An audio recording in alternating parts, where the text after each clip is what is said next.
मेरी भाषा हिंदी भाषा परिवार में आप सभी प्यारे विद्यार्थियों का एक बार फिर से स्वागत है।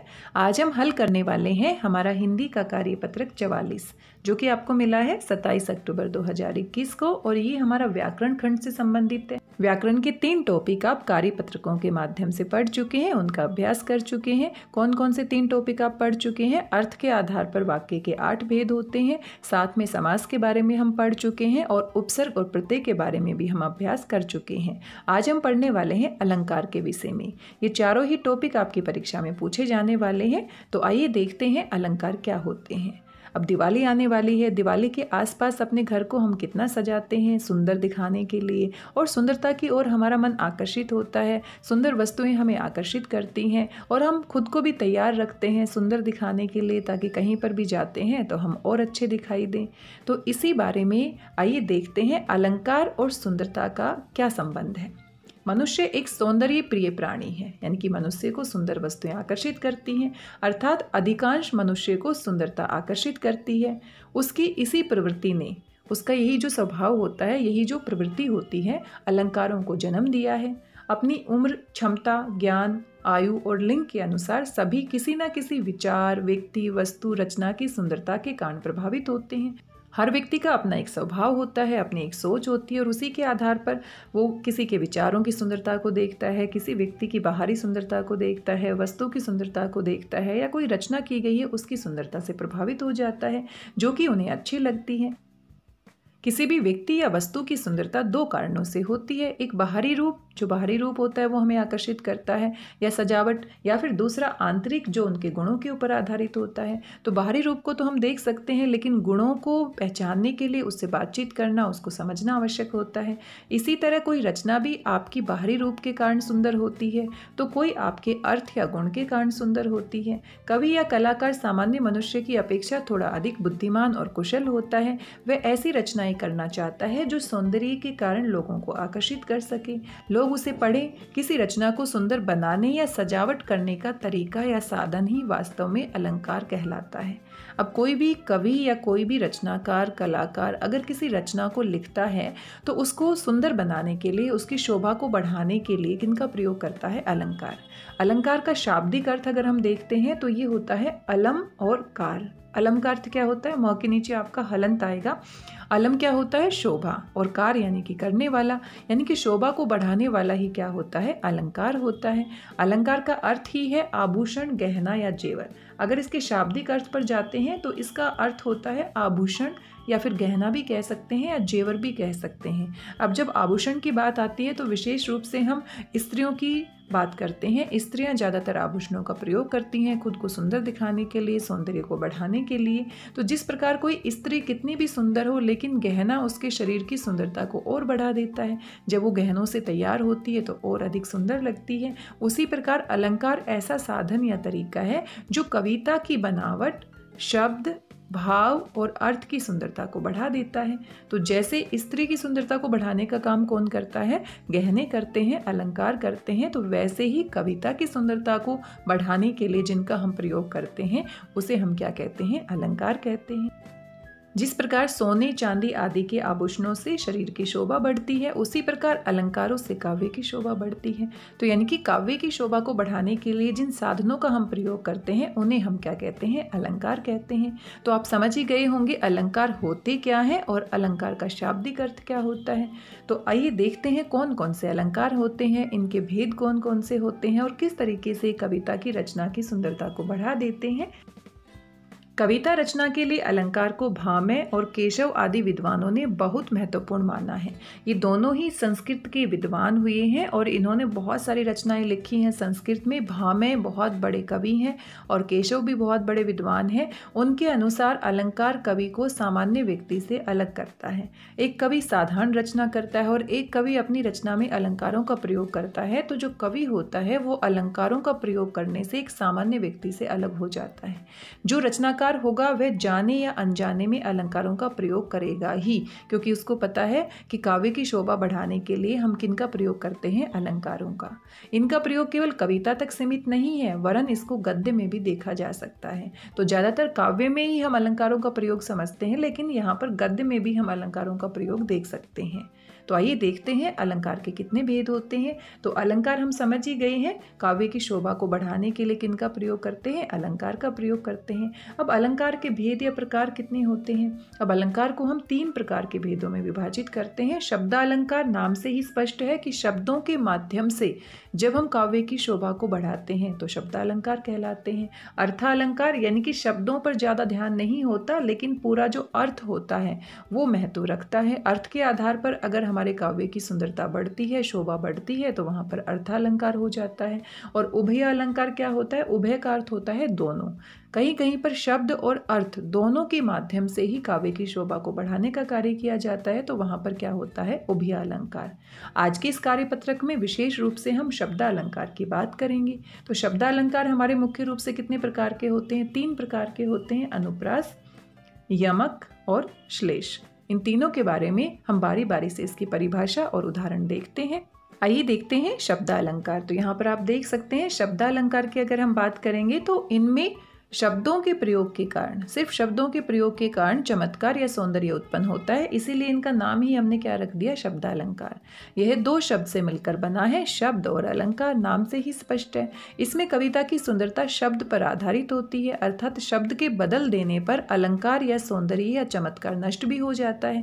तो जिस शब्द का हमने प्रयोग किया है उसके स्थान पर कोई दूसरा शब्द अगर हम प्रयोग करते हैं तो उसका जो चमत्कार है वो नष्ट हो जाता है। जैसे किसी काव्य पंक्ति में पानी शब्द है तो उसके स्थान पर जल रख देने पर यदि सौंदर्य नष्ट हो जाए तो यानी कि शब्दालंकार की पहचान है। यानी कि पानी जो हमारा था वो शब्द था और उस शब्द के स्थान पर उसी का पर्यायवाची रख दिया तो भी हमारा सौंदर्य क्या हो सकता है, नष्ट हो सकता है, क्योंकि हम किसका प्रयोग कर रहे थे, शब्दालंकार का प्रयोग कर रहे थे। शब्द के 2 रूप होते हैं, ध्वनि जो सुनाई पड़ती है और अर्थ जो समझ में आता है। तो ध्वनि के आधार पर शब्दालंकार बनता है और अर्थ के आधार पर क्या बन जाएगा, अर्थालंकार पड़ जाएगा। तो जब हम काव्य की पंक्तियों का उच्चारण करते हैं और वहां पर प्रयोग किए गए शब्दों के माध्यम से चमत्कार हमें दिखाई देता है तो वहां पर हमारा क्या होता है, शब्दालंकार। इस अलंकार में वर्ण या शब्दों की लयात्मकता या संगीतात्मकता होती है।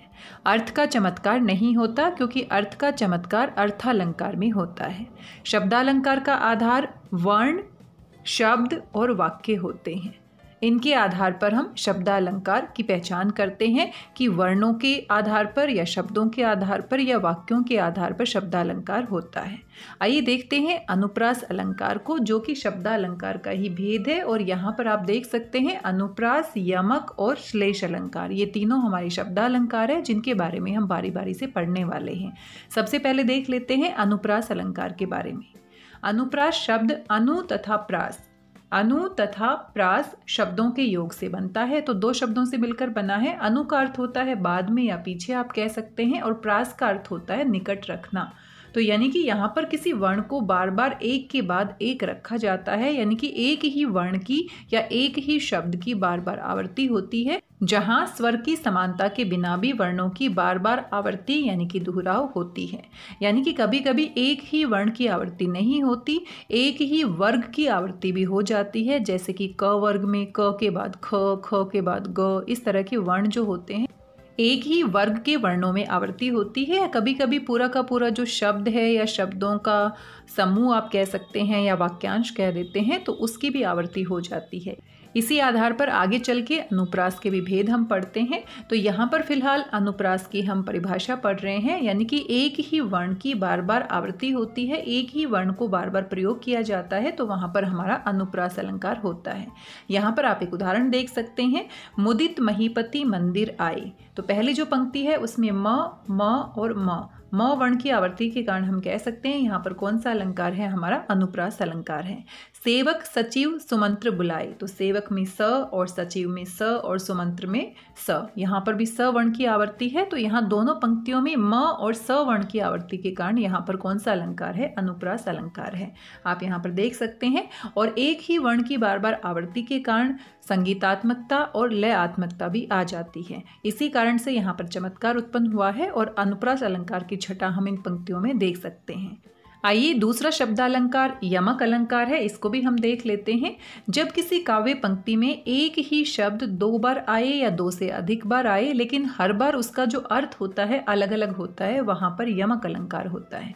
यानी कि यहाँ पर एक ही शब्द, बिल्कुल एक जैसा शब्द एक से अधिक बार आता है और हर बार उसका जो अर्थ होता है अलग अलग लिया जाता है। यहाँ पर बहुत ही महत्वपूर्ण उदाहरण आप देख सकते हैं जो बार बार परीक्षाओं में पूछा जाता है।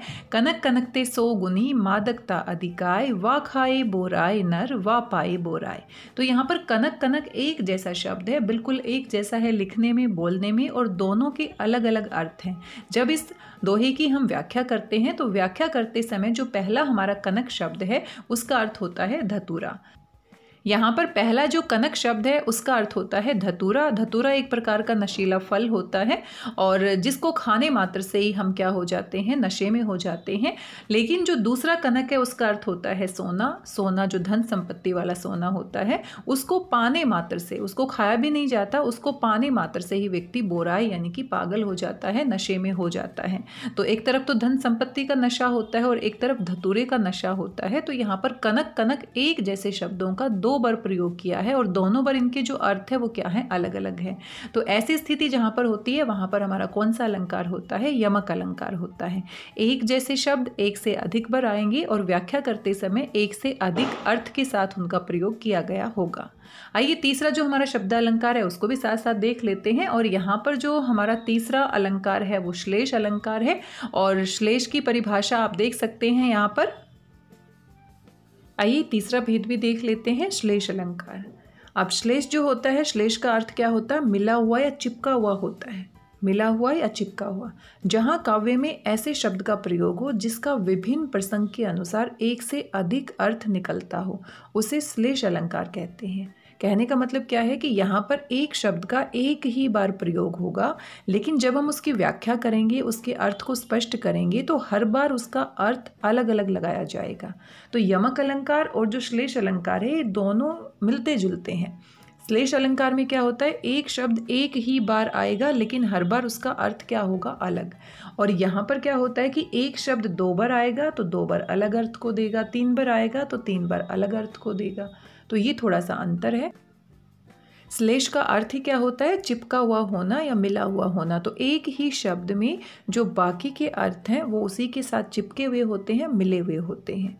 उसे हम क्या कहते हैं, श्लेष अलंकार कहते हैं। इस अलंकार में अनेक अर्थ वाले शब्दों का प्रयोग किया जाता है, जैसे कि अब ये उदाहरण भी बहुत ही महत्वपूर्ण है, बार बार परीक्षाओं में पूछा जाता है। रहीमन पानी राखिए बिन पानी सब सून, पानी गए न उबरे मोती मानुस चून। तो यहाँ पर जो पानी शब्द है, ये वाला जो पानी शब्द है वो एक बार ही प्रयोग किया गया है और यहाँ पर इसके अर्थ क्या हैं, अलग अलग। जब हम इस दोहे की व्याख्या करते हैं तो पानी का अलग अलग संदर्भ में अलग अलग अर्थ होता है। तो यहाँ पर रहीमदास जी कहते हैं, रहीमदास जी का ये बहुत ही महत्वपूर्ण दोहा है कि पानी हमेशा अपने पास रखना चाहिए। पानी चले जाने से क्या क्या हो जाता है, जो मोती होता है, मोती अगर पानी के बिना रहेगा तो मोती की जो चमक है, तो पहला जो पानी का अर्थ क्या है, मोती के अर्थ में कांति यानी चमक, उसकी चमक चली जाती है। मानुष यानी कि मनुष्य, और मनुष्य का जो पानी होता है वो उसका सम्मान होता है। अगर मनुष्य का सम्मान चला जाता है तो बिल्कुल सब कुछ चला जाता है। और चून यानी कि आटा, और आटा तभी बनता है जब हम उसमें पानी डालते हैं। तो आटा जो होता है वो व्यर्थ है अगर उसमें हम पानी ना डालें। इसलिए पानी शब्द एक बार ही प्रयोग किया गया है और हर बार इसका अर्थ अलग लिया गया है। मोती के अर्थ में चमक लिया गया है, व्यक्ति के लिए सम्मान और आटे के लिए पानी। तो इस तरीके से यहाँ पर क्या है, एक ही पानी शब्द में अलग अलग अर्थ चिपके हुए हैं, मिले हुए हैं। तो यहाँ पर क्या है, श्लेष अलंकार है। यहाँ पर आपने अनुप्रास अलंकार, यमक अलंकार और श्लेष अलंकार की परिभाषा और एक एक उदाहरण को देखा है। आपको अनेक उदाहरणों का अभ्यास करना चाहिए, क्योंकि बहुत सारे उदाहरण जब हम पढ़ते हैं तो परिभाषाएं और अधिक स्पष्ट हो जाती हैं। और यहाँ पर कुछ आपको पंक्तियाँ भी दी गई हैं और इनमें आपसे पूछा गया है कि कौन सा अलंकार है। आइए देख लेते हैं निम्नलिखित पंक्तियों में कौन सा अलंकार है और क्यों है, ये भी आपको स्पष्ट करना है। तो सबसे पहला उदाहरण है, जन रंजन मंजन धनुज मनुज रूप सुर भूप। तो यहाँ पर आप देख सकते हैं रंजन, मंजन, धनुज, मनुज, ज जो हमारा वर्ण है वो बार बार आ रहा है और ज वर्ण की आवर्ती से यहाँ पर शोभा और यहाँ पर संगीतात्मकता उत्पन्न हो रही है, तो हमारा क्या है, अनुप्रास अलंकार। दूसरा हमारा उदाहरण है, बार बार पूछा जाता है, बहुत ही महत्वपूर्ण है, मैया मोरी मैं नहीं माखन खाया। तो मैया मोरी मैं नहीं माखन खाया, यहाँ पर म वर्ण की आवर्ती के कारण यहाँ पर भी क्या है, सौंदर्य उत्पन्न हो रहा है और यहाँ पर भी क्या है आपका अनुप्रास अलंकार। काली घटा का घमंड घटा, और यहाँ पर ध्यान से देखेंगे घटा और घटा ये दो शब्द हैं, दो बार एक जैसे शब्द आए हैं लेकिन दोनों बार इनके अर्थ क्या हैं, अलग अलग है। काली घटा, घटा क्या होता है, बादल होता है, और घमंड घटा, घटा यानी कि घटाना यानी कम करना। तो एक घटा है वो बादल के अर्थ में है और दूसरा घटा किसके अर्थ में है, कम करने के अर्थ में है। तो इसीलिए यहाँ पर क्या है आपका यमक अलंकार। आगे है तीन बेर खाती थी वह तीन बेर खाती है। तो यहाँ पर बेर और बेर बिल्कुल एक जैसे शब्द हैं, दो बार प्रयोग हुए हैं और दोनों बार इनके अर्थ भी क्या है, अलग है। तो ये किसकी परिभाषा होती है, यमक अलंकार की। तीन बेर खाती थी, तीन बेर यानी कि तीन पहर, तीन बार खाना। तीन बेर खाती थी, पहला जो बेर है उसका अर्थ क्या है, तीन बेर यानी कि तीन बार खाना, सुबह शाम दोपहर खाना। किसी रानी की बात हो रही है और वो तीन बार खाना खाती थी, लेकिन अब उसकी हालत ऐसी हो गई है कि तीन बेर खाती है। बेर जो फल होता है, छोटा सा एक फल होता है, बेरी के पेड़ पर लगता है, तो बेर जो होता है वो तीन बेर खाकर अपना गुजारा कर रही है। तो बेर और बेर एक जैसे शब्द हैं, अलग अलग अर्थ को प्रकट कर रहे हैं। यहाँ पर क्या है आपका यमक अलंकार। रघुपति राघव राजा राम, बहुत ही महत्वपूर्ण पंक्ति है। र वर्ण की आवर्ती के कारण यहाँ पर भी क्या है, अनुप्रास अलंकार। तो ये हमारे कुछ अभ्यास के लिए उदाहरण दिए गए थे। बाकी आप खुद से भी अनेक काव्य की पंक्तियों का अभ्यास कर सकते हैं कि इनमें कौन कौन से अलंकारों का प्रयोग किया गया है। आपकी जो पाठ्य पुस्तक है उसमें कविताएं दी गई हैं, वहाँ पर भी जब आप कविताओं को पढ़ते हैं तो वहाँ पर जो पंक्तियाँ हैं उनमें भी अलंकार का प्रयोग किया जाता है, तो वहाँ पर भी आप पहचान करके देख सकते हैं। तो आज के इस कार्यपत्रक में बस इतना ही। हमने शब्दालंकार की बातचीत की है। कुल हमारे शब्दालंकार कितने हैं, यहाँ पर अनुप्रास अलंकार है, हमारा यमक अलंकार है और श्लेष अलंकार है। अगले कार्यपत्रक में बाकी के जो हमारे अलंकार बच गए हैं उनके बारे में अभ्यास करेंगे। आज की इस वीडियो में बस इतना ही। आशा करती हूँ सभी जानकारी आपको पसंद आई होगी, साथ में समझ भी आई होगी। मिलते हैं अगले वीडियो में दूसरे कार्यपत्रक के साथ। तब तक स्वस्थ रहिए, व्यस्त रहिए, मस्त रहिए और खुश होकर अभ्यास करते रहिए। मेरी भाषा हिंदी भाषा परिवार के साथ जुड़ने के लिए आप सभी का धन्यवाद, बहुत बहुत धन्यवाद।